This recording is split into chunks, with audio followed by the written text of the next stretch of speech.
شریفا من الدیم منزہ عن شریک فی محاسنہ فجوہر الحسن فیہ غیر منقسم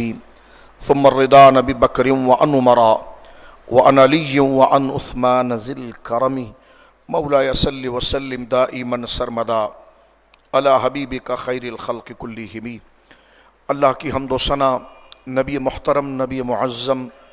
باعث تخلیق ارض و سما صلی اللہ علیہ وآلہ آلہ وصحبہ وبارک وسلم کی بارگاہ مقدسہ میں انتہائی محبت و عقیدت کے ساتھ درود و سلام پیش کرنے کے بعد تمام تعریف اللہ وحدہ لا شریک کے لیے ہے۔ گزشتہ جمعۃ المبارکہ میں درس قرآن میں سورۃ البقرہ کی آیت نمبر 184 سے متعلق کچھ ضروری مسائل ذکر کیے گئے تھے، اور آج کے درس میں انشاءاللہ العزیز اختصار کے ساتھ آیت نمبر 185 کا خلاصہ ذکر کیا جائے گا۔ یہ آیت کریمہ روزے کی اہمیت اور قدر اور رمضان شریف کی اہمیت و قدر کے حوالے سے قرآن کریم فرقان حمید کی ان آیات کا موضوع ہے۔ گزشتہ درس قرآن میں ہم نے روزے کی اہمیت، افادیت اور اس کا روحانی پس منظر اور اس کی مشروعیت اور اس کو فرض کرنے کے اندر جو بنیادی سبب رہا، سابقہ پر بھی، سابقہ امتوں پر بھی اس کو رکھنے کی وجہ کیا ہے، اور انسان کی طبیعت میں اور اس کے مزاج میں اور اس کے فکر میں روزہ کیا انقلاب بپا کرتا ہے، اور بشری تقاضوں اور بشری کثافتوں کو ختم کر کے اللہ رب العالمین جل وعلا کے انوار کو سینے تک رسائی دینے کے اندر جو وظیفہ، جو عبادت تمام عبادتوں کے اندر مؤثر قرار دی گئی ہے وہ روزہ ہے۔ رمضان المبارک کے اندر روزے کی تعریف تو آسان یہ ہے جو گزشتہ درس میں بھی ہم نے ذکر کی تھی کہ صبح صادق سے لے کر غروب آفتاب تک قصداً عمداً 3 چیزوں سے خود کو روکنا ہے، کھانے پینے، اور اگر شادی شدہ شخص ہو تو وہ عمل تزویج سے اپنے آپ کو عبادت کے جذبے کے ساتھ محض اللہ کی رضا کے لیے روکے، تو یہ روزے کی نیت ہے۔ اور اس میں ترتیب قرآن مجید نے جو ذکر کی ہے کہ یہ روزہ محض کوئی فاقہ نہیں ہے یا کوئی یوگا نہیں ہے یا کوئی گویا کہ ڈائٹ یا پریکٹس نہیں ہے، بلکہ فرمایا لعلکم تتقون، یہ اس لیے ہے کہ تاکہ تم تقوی کو اختیار کرو۔ اور یہ تقوی کو اختیار پر بہت مختصر انداز میں یوں ذکر کریں گے کہ قرآن مجید نے جو یہ تقوی کو ذکر کیا ہے تو تقوی اپنے معانی اور مفاہیم کے اعتبار سے بہت وسعت رکھتا ہے۔ اس کا ایک معنی تو یہی ہے کہ اللہ رب العالمین جل وعلا سے ڈرنا، اللہ رب العالمین نے جو احکام کو ہم پر فرض اور لازم کیا ہے ان کو ان کے وقتوں پر ان کے شرائط کے ساتھ محض اللہ کی رضا کے لیے ادا کرنا، یہ ہے تقوی۔ آگے چل کر اس کی ایک بات یہ بھی ہے جو حضرات صوفیہ نے بڑے احسن طریقے سے اس موضوع کو کشادہ کرنے کی کوشش کی ہے۔ فرما تقوی یہ ہے کہ تیرا مالک تجھے وہ کام اور اس جگہ پر نہ دیکھے جہاں دیکھنے سے وہ ناراض ہوتا ہے۔ سرکار فاروق اعظم رضی اللہ تعالی عنہ نے حضرت ابی بن کعب رضی اللہ عنہ سے پوچھا تھا کہ تم تقوی کی کیا تعریف کرتے ہو؟ حالانکہ حضرت ابی بن کعب ان کے تلامذہ کی جگہ پر ہیں، لیکن یہ اکابر کا طریقہ ہے کہ کسی مسئلے کی اہمیت کے لیے اصاغر سے اس مسئلے کو دریافت کرتے ہیں، اس مسئلے کی قدر اور اہمیت کو واضح کرنے کے لیے۔ حضرت سیدنا فاروق اعظم رضی اللہ عنہ نے حضرت سید القراء حضرت سیدنا ابی بن کعب رضی اللہ عنہ سے پوچھا کہ ابی تم تقوی کو کیا کہتے ہو؟ مرادی معنی اس کا یہ ہے، تو آپ نے ذکر فرمایا کہ جس طرح کے خاردار وادی ہو، کانٹوں کی وادی ہو، اور آپ نے قیمتی لباس زیر تن کیا ہو اور آپ نے اس وادی کو عبور کرنا ہے تو کس طرح کیا جائے گا؟ تو جواب آیا اسی طرح کیا جائے گا کہ اپنے کپڑوں کو سمیٹ لیا جائے گا تاکہ وہ قیمتی کپڑے ان کانٹوں کے اندر اس خاردار وادی کے اندر الجھ نہ جائیں اور خراب نہ ہو جائیں، اور خود کو ان کانٹوں سے بچاتے ہوئے راستے پر نظر رکھ کر منزل کی فکر میں اپنے آپ کو گزارا جائے۔ فرمایا یہی تقوی ہے کہ جو دنیاوی خواہشات بد ہیں اس میں اپنی زندگی کو ملوث کر کے خراب کرنے کی بجائے صراط مستقیم پر نظر اور آخرت جو منزل ہے اس کے شوق میں اپنی زندگی کو گزارا جائے، یہ ہے تقوی۔ لعلکم تتقون کی ایک تفسیر یہ بھی ہے جو حضرات علماء مفسرین اور جماعت صوفیہ نے ذکر فرمائی کہ روزے کی تعریف جس طرح کہ میں نے ابھی آپ کی خدمت میں عرض کی ہے کہ 3 کاموں سے خود کو روکنا ہے، لیکن اس میں تھوڑی سی ایک قید اور بھی ہے، یعنی کھانا پینا اور شادی شدہ شخص کا عمل تزویج سے خود کو روکنا۔ کیسا روکنا؟ قصدن روکنا، اور عبادت کے جذبے سے روکنا، صبح صادق سے لے کر غروب آفتاب تک روکنا، یہ ہے روزے کی جامع تعریف۔ لعلکم تتقون کا ایک تصور روزہ پیدا کرتا ہے جو 30 دنوں کے اندر ہماری طبیعتوں کے اندر وہ شمع روشن رہتی ہے، اور اسلام یہ چاہتا ہے کہ اس فکر اور یاد الہی اور معرفت الہی کی جو شمع بھڑک چکی ہے اس کو سال کے 12 مہینے اپنے اندر زندہ رکھا جائے۔ وہ یہ ہے کہ صبح صادق سے لے کر غروب آفتاب تک ہمارے سامنے ٹھنڈا پانی موجود ہوتا ہے، کھانے پینے کی چیزیں موجود ہوتی ہیں، ہم اس کو تنہائی میں پا بھی لیتے ہیں، لیکن اس کے باوجود ہم آگے بڑھ کر اس پانی کو پینے کی جرت نہیں کرتے، اس کھانے کو کھانے کے لیے ہم آگے نہیں بڑھتے۔ تو وہ کیا تصور ہے، وہ کس کا لحاظ ہے، وہ کس کا خیال ہے کہ تمام تصرفات کی طاقت ہونے کے باوجود، تمام سہولیات ہونے کے باوجود، اور اپنے مقصود اور اپنی طلب تک پہنچنے کے باوجود وہ کیا جذبہ ہے جو بندے کو صبح صادق سے لے کر غروب آفتاب تک روکتا ہے؟ تو ایک ہی جواب ہے، وہ اللہ کا ڈر ہے،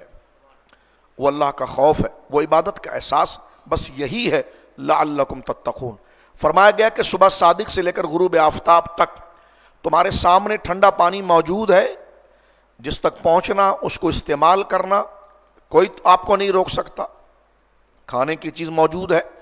کوئی آپ کو نہیں روک سکتا، لیکن اس کے باوجود تمام تصرفات اور اپنے مقصود، اپنے مطلب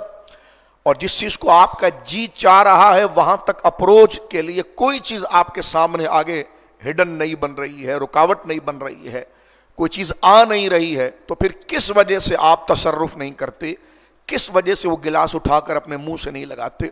کس وجہ سے وہ کھانے کا برتن اپنے قریب نہیں کرتے؟ تو وہ ایک ہی جذبہ ہے، وہ اللہ کی یاد کا اور خوف کا ہے، اور یہی تقویٰ ہے لعلکم تتقون۔ تو سوال ہوا کہ صبح صادق سے لے کر غروب آفتاب تک اپنے آپ کو ان چیزوں سے روکا، باوجود اس کے کہ اس پر مکمل کنٹرول تھا، اس تک رسائی تھی، اس تک اپروچ تھی، اور روکا بھی اپنے آپ کو ان چیزوں سے جو حلال تھی۔ عام زندگی میں پینا حلال ہے، پانی پینا حلال ہے، کھانا کھانا حلال ہے، لیکن حلال چیز کو ان دنوں کے اندر، یعنی اس ٹائم میں، اس ڈیوریشن میں، اس دورانیے میں جو صبح صادق سے لے کر غروب آفتاب تک ہے، روزے کا جو ڈیوریشن ہے، اس میں ان حلال چیزوں کو کہ جو حلال ہے لیکن ان وقتوں کے لیے رب نے اس کو حرام کر دیا ہے، تو خود کو اس سے روکے رکھا اللہ رب العالمین جل وعلا کے ڈر اور اللہ رب العالمین جل وعلا کے خوف سے۔ تو سوال ہوا کہ افطار کرنے کے بعد وہ تمام ممنوع کام جو ہمیشہ سے منع تھے، یا روزے کے درمیان جو ہمیشہ سے منع تھے، مثلا غیبت، چوری، بد نگاہی، آنکھوں سے فحش چیزوں کا نظارہ کرنا، الیاذ باللہ، کان سے گانا بجانا سننا، اپنے آپ کو حرام کام میں مبتلا کرنا، یہ تو ہمیشہ ہی حرام تھا۔ تو جب 14 گھنٹے یا 15 گھنٹے صبح صادق سے لے کر غروب آفتاب تک کے دورانی میں حلال چیزوں کو اپنے اوپر حرام کر دیا، اس جذبے سے کہ میرے رب نے منع کیا ہے، تو جب رب منع کرے تو اس کے کہنے پر اس دورانیے میں حلال چیزیں بھی بندہ اپنے اوپر حرام کرتا ہے اس کی مرضی کے لیے، تو اسی رب نے جسے ہمیشہ کے لیے حرام کیا ہے اس کو اپنی زندگی میں پھر جائز کیسے سمجھ لیتا ہے؟ تو فرمایا لعلکم تتقون، اسی احساس کو تمہارے اندر اجاگر کرنا ہے کہ تمہاری مرضی سے کوئی چیز حلال نہیں ہوتی ہے، اور تمہاری طبیعت اگر کسی چیز سے تنفر کرے اور بھاگے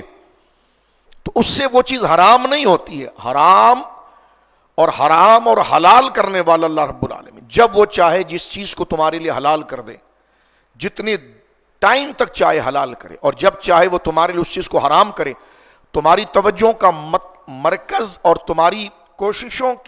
کا مرکز اپنی طبیعت اور وجہ نہیں ہونی چاہیے، اس کا حکم، اس کا قانون ہونا چاہیے، اور اس کی بہترین ایکٹیویٹیز اور اس کی بہترین پریکٹس جو ہے وہ روزہ ہے۔ لعلکم تتقون، بندہ اس پر غور کر لے کہ پینا سحری میں کھا رہا تھا تو حلال تھا، سحری میں پی رہا تو حلال تھا، لیکن اس دوران میں حرام ہو گیا میرے لیے، اور افطاری کروں گا تو پھر پینا حلال ہو جائے گا، تو یہ کس کے کہنے پر اتنا دیر حلال جو ہے وہ حرام ہو گیا ہے؟ اور سامنے چیز موجود ہے لیکن اس وقت تک پانی کے گلاس تک بھی اپروچ ہے، لیکن وہاں تک وہ خود کو نہیں روک رہا، تو اپنے آپ سے سوال کرے کس کی یاد میں، کس کے حکم میں، کس کے خوف میں، کس کی بات کو مانتے ہوئے؟ تو اللہ رب العالمین کی یاد میں اور اس کے خوف میں۔ تو لہذا جس چیز کو اس نے، میں پھر ایک جملہ کہہ کر آگے بڑھ جانا چاہتا ہوں کہ جس چیز کو اس نے حلال کیا تھا اور اپنا اختیار اور اپنی قدرت کو ظاہر کرنے کے لیے وہ ایک خاص وقت کے لیے اس کو حرام کرتا ہے اور بندہ اس سے دور رہتا ہے، تو جس چیز کو ہمیشہ کے لیے اس نے حرام کیا، جیسے سود ہے، ربا، جوا ہے، چوری ہے، خیانت ہے، ملاوٹ ہے، دھوکہ دہی ہے، بے حیائی ہے، اور فراڈ ہے، کینہ ہے، بغض ہے، تکبر ہے، بد اعتقادی ہے، یہ تمام چیزیں تو ہمیشہ کے لیے حرام ہیں، تو پھر کیسے حلال کر لیتا؟ بعض لوگوں کو یہ کہتے ہوئے دیکھا گیا کہ رات کے وقت آپ کرکٹ کھیل سکتے ہیں، لیکن روزے کی حالت میں ہو تو آپ کرکٹ نہیں کھیل سکتے۔ تو آپ دیکھیے کہ اس کے جواز اور عدم جواز پر بات نہیں، میں نے گزشتہ جمعے میں اس پر بات کی تھی۔ یہ مہینہ ہے لعلکم تتقون، اگر آپ رات کوئی ایکٹیویٹیز رکھیں گے تو کیا دن میں آپ نے کوئی فاسٹنگ کی ہے؟ کیا محض ایک یوگا کی صورت میں آپ نے دن گزارا ہے؟ تو صرف کیا یہ ڈیوریشن صبح سے لے کر شام تک ہی اللہ کی پابندی کا تھا، اور اسی وقت تلاوت قرآن، نماز، خیال، تسبیحات، تحلیلات، حرام کاموں سے بچنا، فضول گوئی سے بچنا، کیا وہی تھا؟ یا وہ رات بھی رمضان میں شامل تھی؟ تو یقیناً وہ رات بھی رمضان سے شامل تھی۔ تو اس بات پر ان لوگوں کو بھی غور کرنا چاہیے جو رخصت دیتے ہیں۔ آج اگر ان چیزوں کی رخصت دے دی گئی تو رات کو گانا بجانا بھی جائز ہو جائے گا، نہ جانے کتنی چیزیں لوگ اپنے اوپر جائز کر لیں گے۔ تو لہذا مقصود قرآن جو بار بار ہے کہ لعلکم تتقون، یہ اس لیے ہے کہ تمہارے اندر پرہیزگاری پیدا ہو، اور پرہیزگاری کا مقصد یہ ہے کہ تم اپنے خالق کو پہچان لو، تم اپنی موت کو پہچان لو، تم اپنی عارضی زندگی کو پہچان لو، تم نے ختم ہونا ہے، خدا کے پاس پہنچنا ہے، تم سے ایک ایک چیز کا حساب کتاب لیا جائے گا، یہ زندگی تمہارے پاس امانت ہے، مستعار ہے اس رب کی جانب سے، اس کی ہر سانس، ہر نعمت، ہر وقت کا تم سے حساب لیا جائے گا۔ اس احساس کہ خدا ہے اور اس کا کوئی شریک نہیں، وہ میرا مالک ہے، اور میں اسی کے لیے پیدا ہوا، اسی کے قانون کی پاسداری میری زندگی کا مقصد ہے، اور یہ زندگی میرے پاس جو ہے اس رب کی امانت ہے، میں نے مر جانا ہے، قبر و حشر کے اندر اس چیز کا جواب دینا ہے۔ یہ ہے وہ بنیادی یادیں، یہ ہے بنیادی سٹیپس، یہ ہے وہ بنیادی اہداف جس کو روزہ طبیعتوں کے اندر ابھارتا ہے، اور اصل یہ یاد جس کو دنیا کی خواہشات اس پر گرد اور مٹی ڈال کر چھپاتی ہے، روزہ وہ ہے جو اس حقیقتوں کو طبیعتوں کے اندر زندہ کرتا ہے، اور فرمایا لعلکم تتقون، یہی وہ تقوی ہے جو روزہ تمہارے اندر بیدار کرنا چاہتا ہے۔ لہٰذا اپنے اندر ایسی کوئی غفلت کی چیز نہ لاؤ کہ 11 مہینے بھی ایسے رہے اور اب بھی ایسے رہے۔ تو فرمایا کہ پھر جن چیزوں سے، حلال چیزوں سے تم رکے ہو، تو پھر اگلے 11 مہینے بھی اس کا خیال رکھنا کہ جس کو اللہ رب العالمین نے، یہ حلال چیزیں تو حلال ہو جائیں گی تم پر، لیکن جس کو حرام کیا ہے تو جب وہ چاہے حلال کو حرام کر دے، تو جس کو ہمیشہ کے لیے، جب وہ چاہے حلال کو حرام کر دے پھر تم اسے حرام ہی سمجھ کر رکے رہو، تو جسے اس نے ہمیشہ کے لیے حرام کرا ہے تو اس کے جواز کی طرف یا اس کی طرف لپکنے کی حاجت کیوں ہو جاتی ہے؟ تو فرمایا اس لیے انسان کی بے ڈھنگی زندگی، خواہشات اور گناہوں میں ملوث زندگی کو پاک صاف بنانے والا اگر کوئی عمل ہے، روزہ ہے۔ فرمایا لعلکم تتقون، یہ اس لیے فرض کیا گیا ہے کہ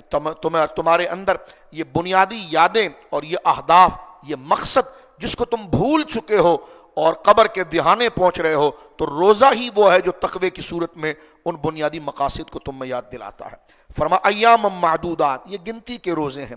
29 کا چاند ہو تو 29 کے ہیں، 30 کا ہو تو پھر 30 کے ہیں۔ فرمایا فمن کان منکم مریضا او علی سفر فعدۃ من ایام اخر، ہاں اللہ تم پر سختی نہیں کرتا ہے، تم میں جو مریض ہو کہ اگر وہ روزہ رکھے تو اس کا روزہ سے اس کی طبیعت کے بگڑ جانے کا خطرہ ہے اور اس کا مرض بڑھ جانے کا خطرہ ہے، او علی سفرین، یا وہ سفر میں ہو، ٹریولر ہو، ٹریولنگ کر رہا ہے، سفر کی حالت میں، سفر میں بندے کو بڑی مشکلات ہوتی ہے، گاڑی صحیح نہ ملنا، انتظار کرنا، یہ ذہنی کوفت، تو شریعت مطہرہ نے اس پر رخصت دی، فرمایا فمن کان منکم مریضا، اگر تم میں کوئی مریض ہے، ایسا مریض کہ اگر وہ کھانا پینا چھوڑتا ہے تو اس کا مرض بڑھ جائے گا، اور ایک خدا ترس نیک خوف خدا رکھنے والا ڈاکٹر تجویز کر دیتا ہے کہ آپ نے اگر روزہ رکھا تو ایسا ہوگا، تو پھر وہاں پر سختی نہیں کرنی چاہیے۔ اس حاذق طبیب جو اللہ سے خوف رکھتا ہے اور اللہ پر ایمان رکھتا ہے اور روزے کی اہمیت و قدر کو جانتا ہے، ایسا شخص اگر آپ کو مشورہ دے کہ آپ نے روزہ نہیں رکھنا ہے تو اپنی جان پر ظلم نہ کیا جائے، بلکہ روزے کو کا افطار رکھا جائے، کیونکہ قرآن کی طرف سے ان کو رخصت دی گئی ایسے مریض کو۔ ایسا نہ ہو کہ وہ مرض بڑھ جائے اور ہلاکت کا باعث ہو جائے، تو لہٰذا فرمایا او علی سفرن، یا وہ مسافر ہو، فعدۃ من ایام اخر، ہاں پھر رمضان کے علاوہ کسی اور دنوں کے اندر اس کی تعداد کو اور اس روزے کے دنوں کو گویا کہ مکمل کر لیں۔ سفر میں یہ ہے مختصر طور پر کہ مسافر بندہ کب بنتا ہے؟ جب اپنے شہر اصلی جہاں وہ رہتا ہے، جہاں وہ پیدا ہوا ہے، جہاں اس کا گھر ہے، جہاں اس کا کاروبار ہے، جہاں مستقل اس کی زندگی ہے، جب اس علاقے اس شہر سے وہ نکلتا ہے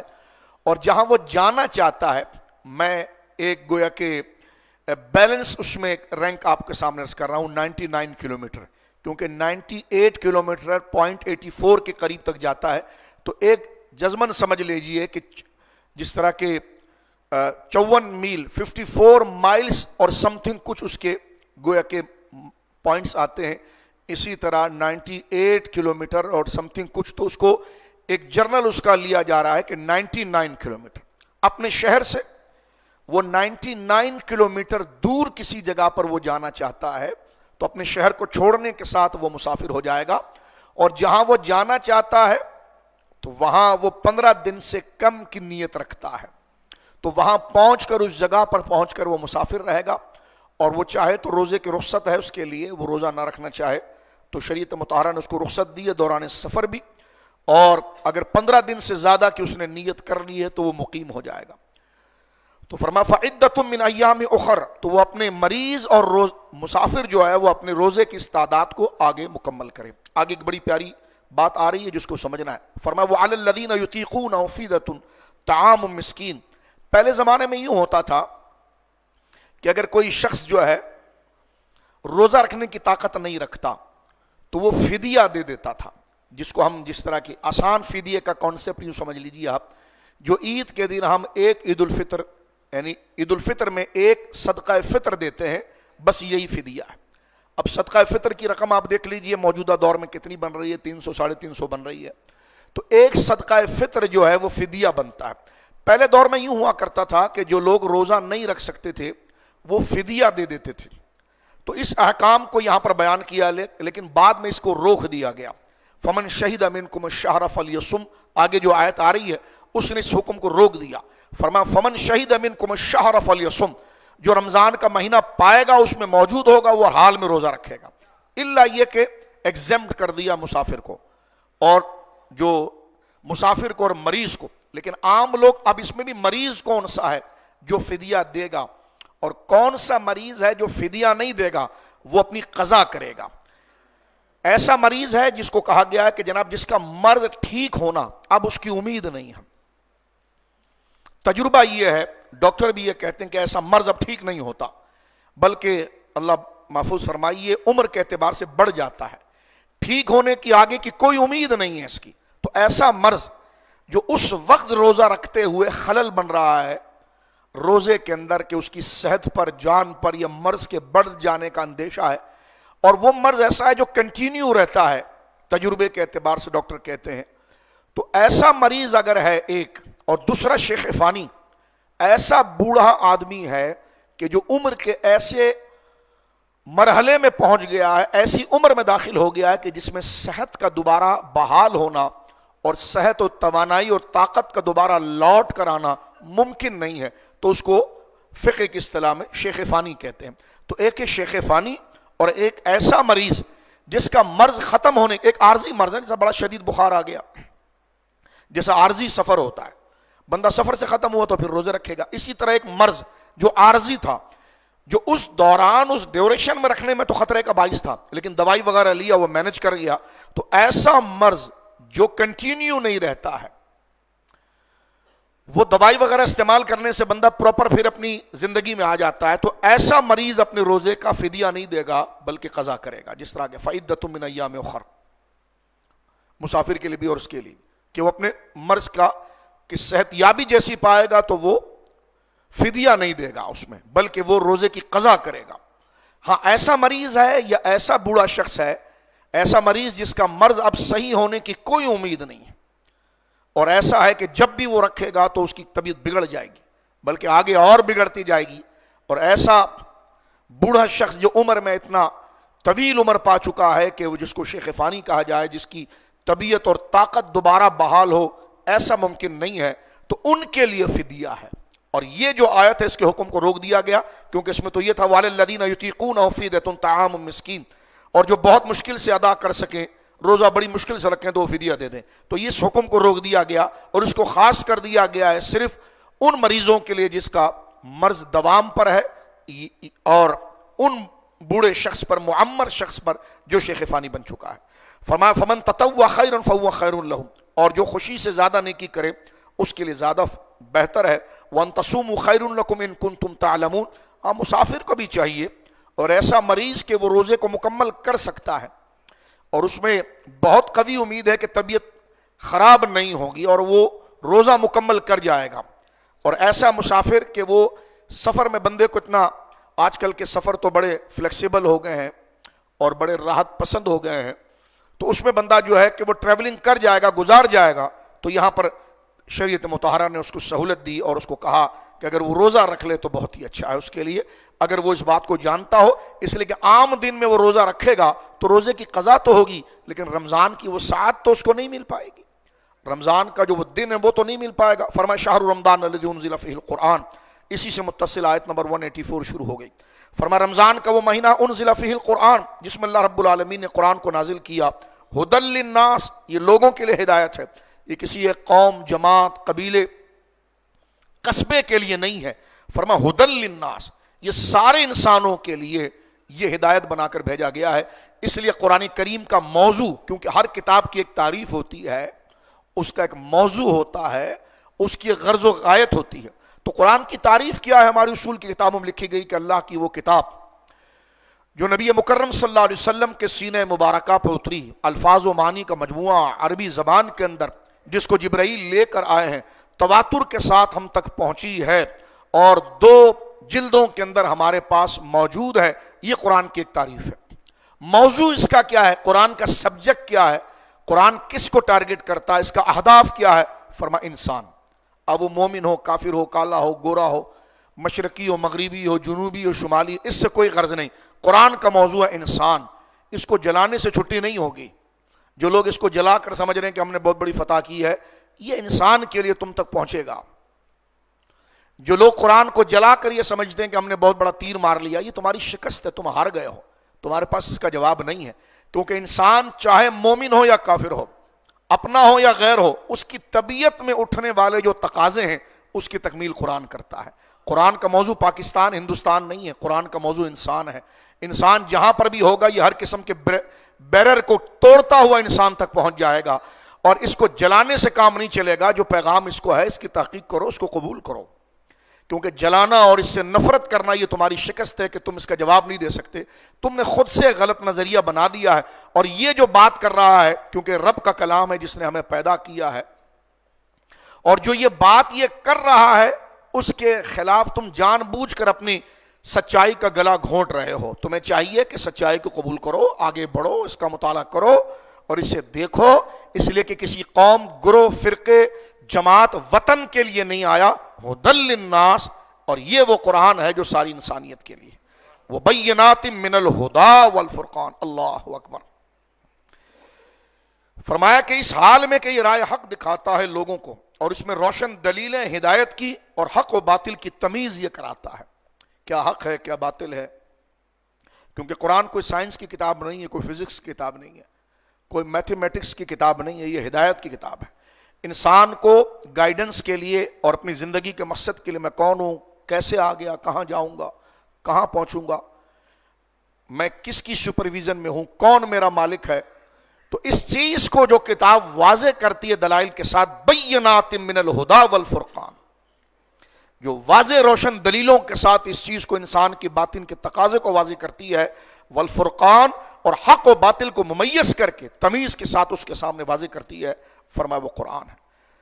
انشاءاللہ جب درس قرآن ہوگا تراویح کے بعد تو اس میں ہم تشکیل اس کو ذکر کریں گے، اس کی مزید تشریح، اور وقت کیونکہ اختتام کی طرف ہے۔ فرمایا فمن شہید منکم الشہر فلیصم، یہ آیت نازل ہو گئی یہاں پر۔ فرمایا فمن شہید منکم الشہر فلیصم، پس جو شخص اس رمضان کے روزے، رمضان کے مہینے کو پائے، شہرہ رمضان کے مہینے کو پائے، فلیصم، وہ اس میں روزہ رکھے، چاہے اس نے باہر ملک میں کتنے روزے رکھے ہو، یہاں کر کیا روزہ، جہاں رمضان پائے گا وہاں روزہ رکھے گا، تعداد مکمل ہوئی نہیں ہوئی اپنی جگہ پر ہے۔ قرآن یہ کہہ رہا ہے فمن شہید منکم الشہر فلیصم، جہاں تم اس مہینے کو پاؤ گے تو روزہ رکھو گے۔ اس سے وہ اوپر والی آیت کے حکم کو روک دیا گیا کہ اگر تھوڑا بہت بھی مرض ہوتا تھا، جس طرح میں نے عرض کیا آپ کے سامنے، یہ جو آیت وَلِلَّذِينَ يُطِيقُونَ فِدْيَةٌ طَعَامُ مِسْكِين، اس حکم کو روکا جا رہا ہے اس آیت سے، اور آگے اس بات کو بڑھایا جا رہا ہے کہ وہ وقتی طور پر تمہاری سہولت کے لیے بات تھی، لیکن اب حکم یہ ہے کہ جیسی رمضان آیا، سوائے مریض جس کی بات کر دی گئی ہے اور سوائے وہ مسافر جس کی بات کر دی گئی ہے، اس کے علاوہ جو بھی حالت تمہاری ہے، فمن شہید منکم الشہر، تم نے رمضان کے مہینے میں خود کو حاضر پایا، فلیصم، تم پر فرض ہے کہ تم روزہ رکھو۔ اور پھر آگے ومن کان مریضا او علی سفر، ریپیٹ کر دیا، ومن کان مریضا او علی سفر فعدۃ من ایام اخر، ہاں جو بیمار ہو، جس کی تشریح گزر چکی ہے، یا جو سفر کی حالت میں ہو، وہ اپنی اس تعداد کو بعد میں مکمل کرے۔ یرید اللہ بکم الیسر ولا یرید بکم العسر، اس لیے کہ کوئی زبردستی نہیں ہے، اللہ تمہارے لیے آسانی کا ارادہ رکھتا ہے، سختی کا ارادہ نہیں رکھتا۔ وَلِتُكْمِلُوا الْعِدَّةَ وَلِتُكَبِّرُوا اللَّهَ عَلَى مَا هَدَاكُمْ وَلَعَلَّكُمْ تَشْكُرُونَ، اور اللہ یہ چاہتا ہے کہ تم اس گنتی کو مکمل کرو اور اللہ کی بڑائی کو بیان کرو، اس پر کہ اس نے تمہیں ہدایت دی اور تاکہ تم شکر گزار بن جاؤ۔ یہ دو آیتیں خاص طور پر رمضان شریف کے حوالے سے یہاں ذکر کر دی گئی ہے۔ درس کو ختم کرتے ہوئے ایک حدیث پاک ذکر کرتا ہوں میں آپ کے سامنے، جو صحیح ابن خزیمہ میرے سامنے موجود ہے۔ حدیث پاک کا بڑا شاہکار ہے، امام ابو بکر بن خزیمہ امام اہل الحدیث بڑے جل القدر ہیں۔ میں ان کا ذکر اکثر مولا علی رضا رضی اللہ تعالیٰ عنہ کا جب ذکر کرتا ہوں، جو مشہد مقدسہ میں آرام فرما رہے ہیں، سرکار مولا موسیٰ کاظم رضی اللہ عنہ کے یہ شہزادے ہیں، اور حضرت مولا امام جعفر صادق رضی اللہ عنہ کے پوتے ہیں سرکار مولا علی رضا۔ ان کے ساتھ ان کو کیا عقیدت تھی، یہ خود فرماتے جب میں مصر میں تھا میرے حاسد پھیل گئے تھے تو میں نے اس راستے کو چھوڑا۔ شاہ عبدالعزیز محدث دہلوی نے اس بات کو خاص طور پر بستان المحدثین میں نقل کیا، کہتے ہیں کہ جناب میں طوس آیا، طوس مشہد کا موجودہ ایران جو ہے، مشہد اس کا پرانا نام ہے، طوطے والی طا کے ساتھ طوس کا، وہاں میں آیا، اور پھر یہ بات تہذیب التہذیب کے اندر شیخ الاسلام ابن حجر عسقلانی رحمہ اللہ نے لکھا کہ آپ خود فرماتے ہیں کہ جب مجھے کوئی مشکل درپیش آتی تھی تو میں چل کر حضرت امام علی بن موسیٰ رضا صلوات اللہ علی جدہ والہ کے دربار میں حاضر ہوتا، اور وہاں پر جو دعا کرتا تو فرمایا میری مشکلیں حل ہو جاتی تھیں، اور فرمایا یہ ایک دفعہ نہیں ہوا، درجنوں دفعہ میں نے یہ کیا اور یہ مسئلہ حل ہوا ہے۔ میری اس گفتگو پر کوئی ہونٹ چبانے کی بجائے علامہ ابن حجر عسقلانی کی معرکۃ الآراء کتاب تہذیب التہذیب کو اٹھائیں، اور وہاں پر امام مولا علی رضا اور حضرت ابو بکر بن خزیمہ کے ترجمے کو پڑھ کر دیکھیں، وہاں یہ تفصیل موجود ہے۔ یہ ان کی حدیث شریف کی صحیح کی لکھی ہوئی کتاب بخاری کی طرز پر صحیح ابن خزیمہ سے میں روایت پڑھ رہا ہوں، اور حدیث نمبر ہے 1887۔ ان سلمان قال خطبنا رسول اللہ صلی اللہ علیہ وسلم فی آخر یوم من شعبان فقال ایھا الناس قد اضلکم شہر عظیم شہر مبارک۔ حضرت سلمان فارسی کہتے ہیں کہ رسول کریم صلی اللہ علیہ وسلم نے ہمیں شعبان کے آخری روز میں خطبہ ارشاد فرمایا اور کہا لوگوں تمہارے پاس بڑا عظیم مہینہ آ گیا ہے، یہ مہینہ بڑا مبارک ہے۔ فرمایا شہر مبارک شہر فیہ لیلۃ خیر من الف شہر، یہ وہ مہینہ ہے جس میں ایک رات ایسی ہے جو 1000 مہینوں کی عبادتوں سے افضل ہے۔ حضور نے خطبہ دیا، کسی اور مہینے کے لیے حضور نے کبھی خطبہ نہیں دیا، لیکن اس مہینے کے لیے حضور نے خطبہ تھا۔ جعل اللہ صیامہ فریضہ، اللہ نے اس میں دن میں تمہارے لیے روزے کو فرض کیا، وقیام لیلۃ تطوعا، اور رات کو اللہ رب العالمین نے تمہارے لیے نوافل کا قیام رکھا ہے۔ من تقرب فی خصلۃ من الخیر فرمایا کہ رات کو اللہ رب العالمین جل وعلا نے تمہارے لیے نفل کا قیام رکھا، جو شخص اس میں کوئی نیک کام کرے اور اللہ کا تقرب حاصل کرے، کان کمن ادى فریضۃ فیما سواہ، وہ ایسے ہے جیسے اس نے عام دنوں کے اندر فرض عبادت کی ہو، نفل کا ثواب فرضوں کے برابر۔ ومن ادى فیہ فریضۃ، اور جو رمضان شریف میں فرض ادا کرے، فرمایا کہ کان کمن ادى 70 فریضۃ فیما سواہ، اس کا اجر ایسے ہے جو غیر رمضان میں 70 فرض اس نے ادا کیے ہوں، رمضان میں ایک فرض کا اللہ وہ اجر عطا فرماتا۔ فرمایا وہ شہر الصبر، وہ صبر کا مہینہ ہے، روڑوں پر گالی گلوچ نہ کرو، لڑائی جھگڑے نہ کرو، نہیں میں نے گھر پر افطاری کرنی، سگنل توڑ کے جا رہے ہیں تو آپ روڈ پر افطاری کر لیں، کیا حرج ہے اس میں؟ گھر پر جا کر کیا ہوگا؟ لوگوں کا دل دکھایا آپ نے، لوگوں کو پریشان کیا، حرام کام اپنے گلے میں لے لیے، گناہ کے کام گلے میں لے لیے، تو جلدی گھر جا کر کیا کریں؟ گھر جلدی جانا تھا تو پہلے نکلتے، لیکن اگر آپ ہارن پہ ہارن دے رہے ہو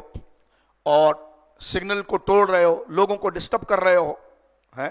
اور جو آپ کا رو ہے اس کو چھوڑ کر جناب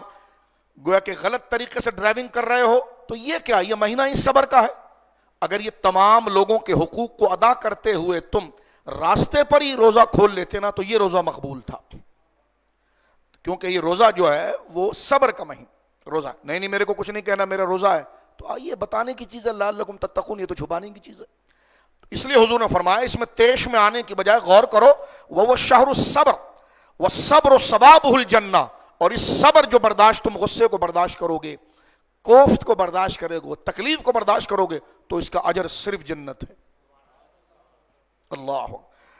والشہر مواسات، اور یہ بھائی چارگی اور لوگوں کے ساتھ بھلائی اور غمخواری کا مہینہ ہے۔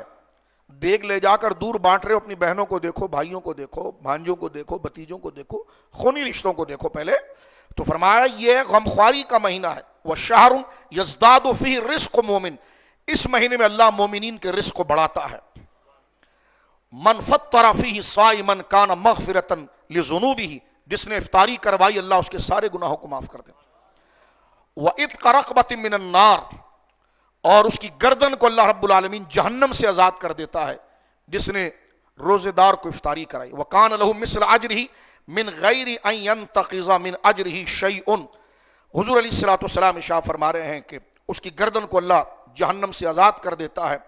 جبکہ روزے دار کے ثواب میں کوئی کمی نہیں آتی، اتنا اجر اللہ اس کو بھی۔ قالوا لیس کلنا نجد ما یفطر الصائم، یا رسول اللہ ہمارے پاس اتنا تو نہیں ہے کہ ہم پیٹ بھر کے کسی روزے دار کو کھلائیں۔ فقال، حضور نے شاہ فرمائے، یؤتی اللہ ھذا ثواب من فطر صائما علی تمرۃ، اللہ یہی جنت کا ثواب اور جہنم سے خلاصی کا ثواب اسے بھی عطا فرمائے گا جو ایک کھجور کھلانے کی طاقت رکھتا ہو، او شربتن، ایک گھونٹ پلانے کی طاقت رکھتا ہو،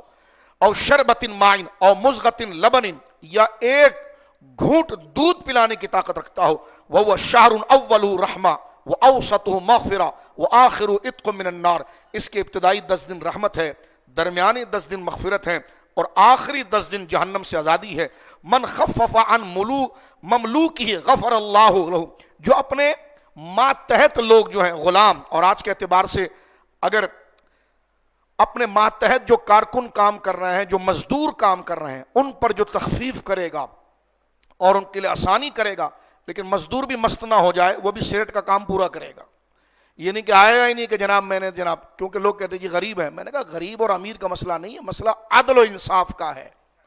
غلطی اگر امیر کرے گا تو قابل سزا ہے، غلطی اگر غریب کرے گا تو قابل سزا ہے۔ یہ نہیں ہو سکتا کہ 8 گھنٹے کا اگریمنٹ کیا اور 4 گھنٹے پان چبا رہا ہے اور 4 گھنٹے جناب اس نے ادھر ادھر ٹہلا اور پیسے لینے کے لیے آ گیا، تو ایسے غریب کی شریعت مطہرہ میں کوئی رخصت نہیں ہے، وہ دھوکہ دے رہا ہے اپنے مالک کو۔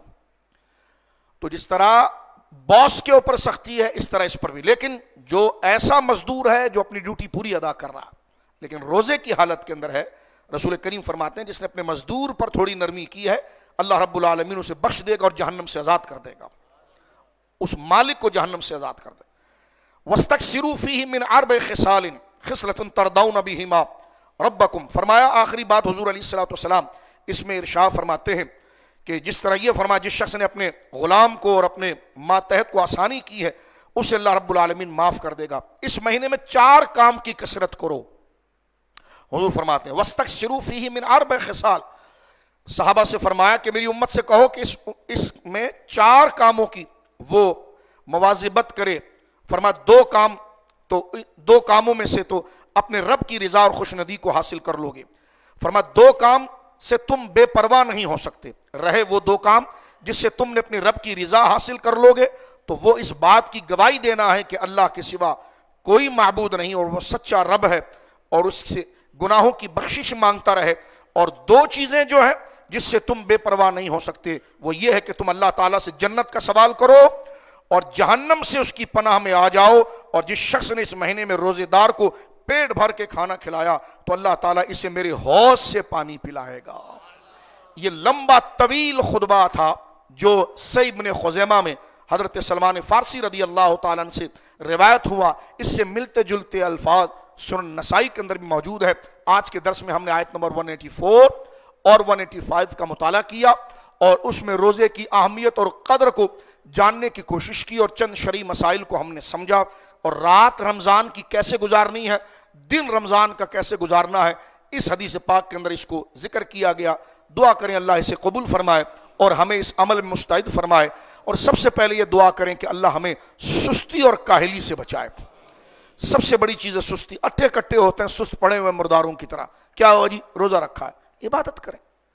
آرام کر لیا, اب صبح سے سونا شروع کیا ہے رات تک. اس لیے